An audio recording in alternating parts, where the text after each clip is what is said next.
সোহাগ হত্যায় দেশ জুড়ে নিন্দার ঝড়, বিভিন্ন এলাকায় বিক্ষোভ প্রতিবাদ, জড়িতদের দ্রুত বিচারের আওতায় আনার দাবি।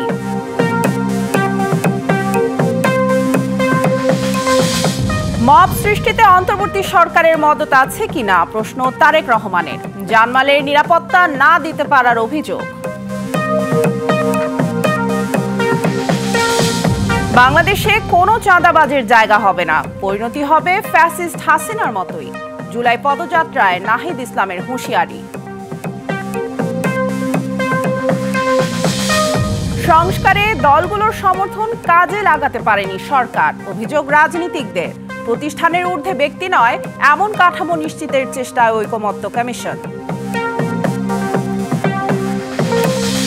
মেরামত নয়, বাঁধে স্থায়ী সমাধান চান ফেনীর ক্ষতিগ্রস্তরা। পানি নামলেও ফুলগাজী, পরশুরাম আর ছাগলনাইয়ায় ভেসে উঠছে ক্ষতের চিহ্ন। এবং গাজার পশ্চিম তীরে ভয়াবহ আকার ধারণ করেছে ইসরায়েলি অভিযান। 6 সপ্তাহে ত্রাণ নিতে এসে প্রাণ গেল 800 ফিলিস্তিনির, চলছে ধরপাকড়ও।